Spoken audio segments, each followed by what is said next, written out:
One. Hi, this is Sally with Rise Above with Sally Love podcast. I'm here with Annette. She's a mother of three. She's a yoga instructor. She's a women's circle facilitator, soon certified Ayurvedic practice. This girl is doing amazing things. Soon she's working on a camping retreat in the spring and summer, and she's working on one-on-one nurturing services with lovely people that need her services. Thank you. Hi, Annette. Hello. Thank you for having me. Of course. Thank you for saying yes. I know, right? Because you didn't want to say yes today. But I wasn't ready. And then I was like, you know what? It's now or never. it's now or never. You got that. You got that right. So, Sally was like, we're just going to do it a month later, so we might as well do it today. Exactly. I was like, you're right. Why wait? So I have a question because I in my own life, I've had to always rise above situations. Mm-hmm. And it's always like there's situations that I always see myself rising through because some things that you go through in life are just heavy and you're bombarded with, life and everything in between. And then you sit in your feelings about every event that happens in your life. So every event that's happened in my life, I've had to rise through. And I felt like I've always had to rise above those situations just to breathe. So I want to know what was a life event or a situation, or maybe there were multiple situations in your life that you have felt like you were under life and then you had to rise through it and rise above it. I love that.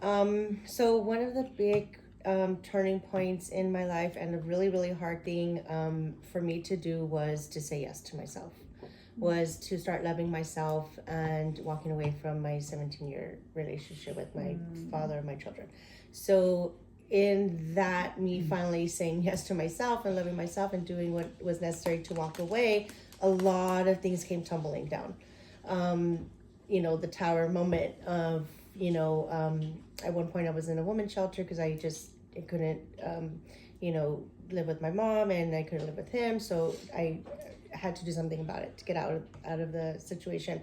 Then later came, the custody. I think that was even more of a bigger time in my life because my children are everything, we pour everything into our children define us. And it was really a point where I had to be no, other than a mom, I'm a woman. Other than a mom, I want to be an entrepreneur. There's so many other things other than just being a mom. And that was really hard for me to let go of, putting everything into my children, only focusing on them and neglecting myself. Mm-hmm. So the custody was really a time of, it got me on my knees. Mm-hmm. It got me on my knees. I was going inside, asking God, why? What am I doing wrong? What is the lesson out of this? Mm-hmm. Crying, being alone, feeling alone. It was a really ugly, court situation and a lot of, betrayal and lies and stuff that I had to work through. So it was really hard for me because, you're like, oh, they're saying all these lies and none of this is true. And God, why are they getting away with this? Mm. But what happened was, in all that desperation and feeling alone and betrayed, I had to really learn to let go, surrender, not have control. All the things that made me safe in my little bubble of that I have control over my kids, I had no control over my kids. I didn't have them for a whole month, and it was really hard. So one day, after weeks of praying, and this was in the month that I didn't have them, it was around Christmas time, I just finally surrendered and I let go and I got on my knees. And I was just sobbing in my room alone. And I was like, God, tell me what I need to do. Whatever it is that I'm missing, that I'm not realizing, that I'm not seeing, that I'm not feeling, that I'm not thinking of. And it's holding this cloud, prolonging this cloud and this suffering. Tell me how to get the fuck out of this. And I didn't listen to him for, for the previous 2 months, because mind you, I was praying for months, and... Wait, let's back that up just a little bit. Okay. Tell me a little bit about what that felt like. What was the feeling in that situation as it was unfolding, when you were realizing that you had no control? Right. What did that feel like to the point that you got to when you decided to surrender? Even though you were doing lip service for 2 months and saying, okay, God, and talking to God, there was a change. There was a point where that changed, and then it got real for you when you surrendered. So tell me a little bit about that period of what it felt like to be, not have that control, and what it felt like to you in those moments, up until the point where you said you started to give it to God, and then you kind of backpedal a little bit, and then you kind of got to that point where you said, okay, I surrender. Like there had to be like a shift in there somewhere. Yeah. It was a feeling of desperation. And the desperation was backpedaling, like really ugly thoughts of how can I do something to hurt this person to get what I want. Like literally that's what went through my head. And I was like, what the fuck are you doing?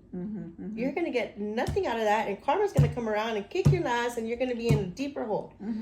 So desperation, blame, you guys are lying, you're betraying me, I don't deserve this, all of that. So you basically, if I can say, you were, even though you had every right to, by all intents, you had every right to, you were kind of sitting in a little bit of victimhood. Yeah.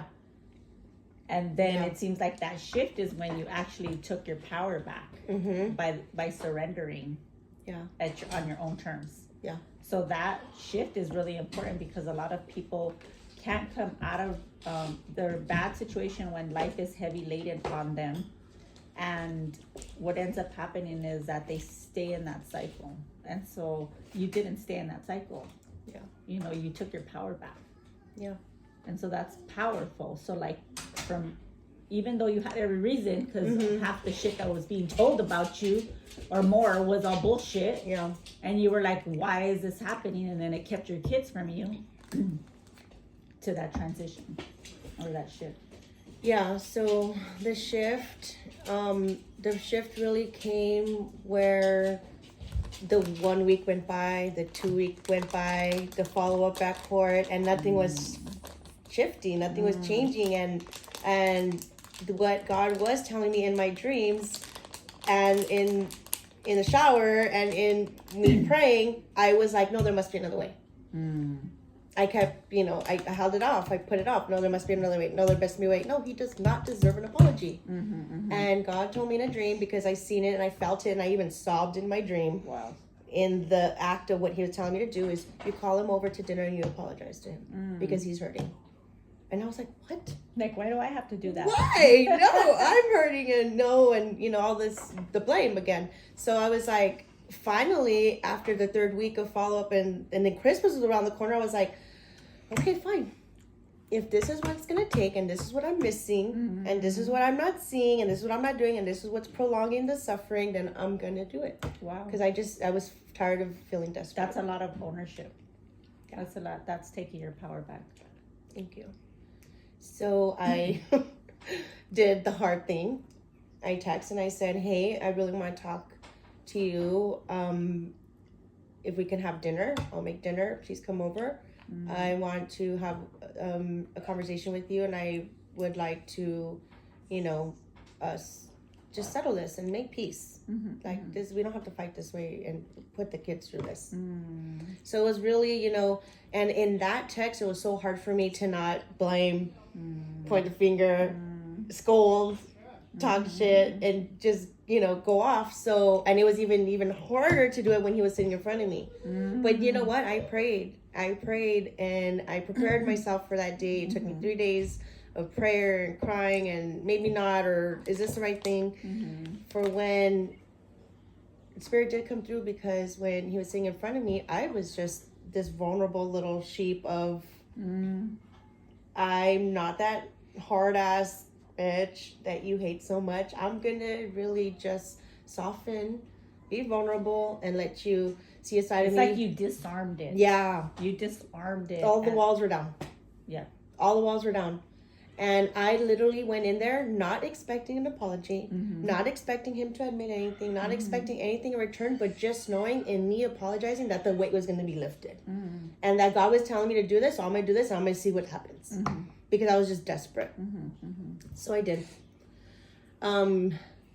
He started crying. Wow. Yeah, he was like pulling his hat down, but he was crying and he needed that. Yeah. It was like it was I don't know, a moment of closure, a moment of healing, a moment of being acknowledged, because I acknowledged his childhood trauma in that conversation. I acknowledged his deep wounds. I said, I know that this was done to you, and this is probably why, you know, X, Y, and Z, and, you know, the way we parent and just stuff. And I'm sorry. And I'm sorry for what I did to you, and, you know, in our whole relationship of, you know, the way I hurt you, the way I disrespected you, the way, all the things that even we could say, no, I didn't. I just said, I'm sorry. And I knew what was the things that he wanted me to feel or acknowledge. So I did. And it was not easy. So It's never easy. yeah, that was like one of the hardest things to do, especially when you feel like somebody or a situation has wronged you. Oh yeah. And you and that may have been the case either way, the actions and the circumstances, right? Yeah. And then for you to, what you really did was disarm that whole lifetime that you had together, even the lifetime, his lifetime, you know, and some of your own lifetime, because you were able to, like, you know, you disarmed the situation, you disarmed it. And that's like key. And a lot of people don't understand that when you go through a shift and a change, there's the things that we hold on to. And I learned a saying that people have called it, and I never heard this before, maybe a year ago. It's called, like, those are your sacred cows, you know. And so you're like, there's certain things that you're not going to right, you're not going to give in. And there's certain things you're not gonna let go of. But you went ahead and you were able to say nothing was off the table, even for you to surrender to your intuition and God leading you to stop what was going on with and for you to be able to get your kids back.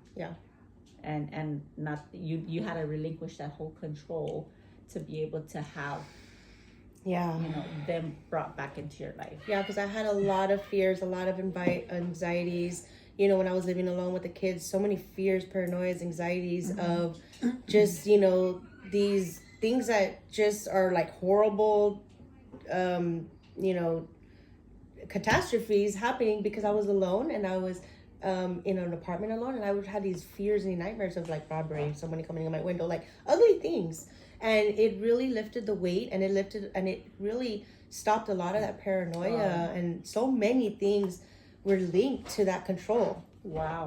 And that, I'm telling you, that's when amazing. The miracle of me just accepting and letting go and surrendering of the control, that I have no control over my kids, I have no control over this situation, I have no control, healed so many other things. Exactly. Paranoia, traumas, being touched, my kids, the fear of them being molested, because these things happened to me. So these are my fears and my paranoias. So it really just it knocked things down. That tower was like crumbling, and even the other towers and the other towers, So it was the miracle of that meeting. A lot of my paranoias literally stopped. 2 weeks later, I went to court. The judge was like, the kids are going home with you. I was like, this is a miracle. Like, I cried in my car, and I was like, this is why I need to listen to you. This is why I listen to Spirit. This is why I listen, and I asked for guidance, and this is why I took the steps I needed to take. So I literally went home with my kids 2 weeks later. Ever since then, you know, 50-50, we have 50-50. Everything is, he's actually co-parenting better, even actually being a little bit more involved, you know, as like his parenting skills are improving, and just a lot of things are getting better. That's good. So it really, And this has not been an easy or short journey. No, not at all. It was 17 years, 5 years before I finally made the decision to actually walk out. 5 years before that day of me leaving and going to the women's shelter and saying no more, it took me 5 years to actually take that step. Wow. Yeah, it was 5 years transition out. Wow. Building myself up, building the courage, telling myself I can, getting a job, feeling confident, a better job, you know, like something like, okay, now I feel like I could pay rent, you know, like all that. So it was like, I'm actually proud of myself. That's amazing. And that's a whole other topic. I know, right? Oh my goodness, that really is. Yeah. Wow. Yeah, feeling confident, telling yourself I can and I am, and really looking it come to life and proof. Yeah. Wow. Okay, well, thanks for sharing that. I know that it took you deep. Yeah. Was it scary? Yeah. You know, it's so beautiful to be able to talk about it now and get all emotional. Exactly. Yeah, that's kind of like the magic in the healing journey. Yeah.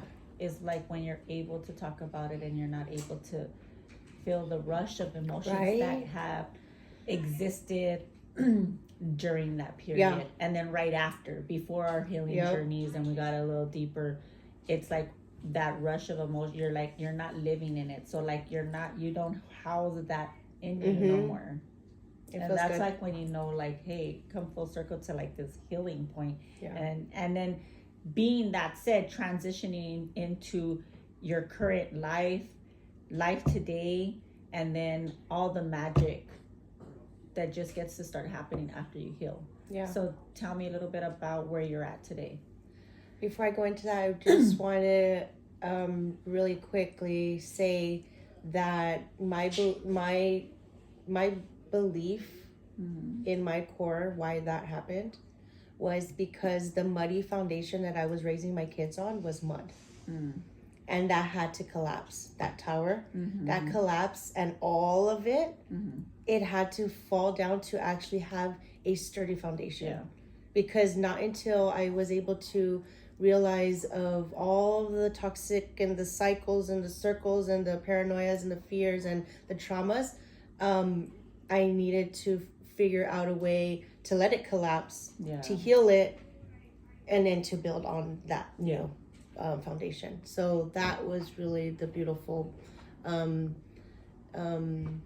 why I was able to see the great, like, be grateful and know that when things fall to shit, fall apart, fall down, there's a reason. Yeah. And I'm grateful for that, because had that not ever happened, I wouldn't have found the community I found, the women I found, the retreats I've been on, the traveling. So many abundance has come down on me since I made the choice to say no more and yes to me, and learn to love myself and learn to love my kids even better. Yeah. Because I was just repeating cycles. Yeah, so where I'm at now, geez Louise, I am just so grateful. I'm so grateful. I'm always been a cup half full kind of girl, so I just hold that dear to my heart. There's always, it could be worse, it could be something worse, or somebody out there suffering more. Like, no, like, it's okay, we're gonna get through this, and it's okay, like, things could be worse. So I always hold on to that. So my secret to life is things could be worse, and look at what you've survived, look at what you got through. You're gonna do it again. So where I'm at now is just really grateful. I am, like, feeling just so much more confident, so much more myself, and just like coming back to that, that the real me, the one that's excited to create, the one that's excited to share, the one that's excited to build, the one that's excited and wants everyone to join on this boat and come, let's go together. Like, that's always been me. I've always been everybody's biggest cheerleader, and I neglected myself, and it feels really good to still cheer everyone on, but know and learn and find those ways on how to fill my cup up. Pour into her, love myself, little ceremonies and rituals at home, simple bath, showers, tea, anything, Right. Yeah. Well, thank you so much for sharing that, Annette. I appreciate that. Thank you for asking those questions.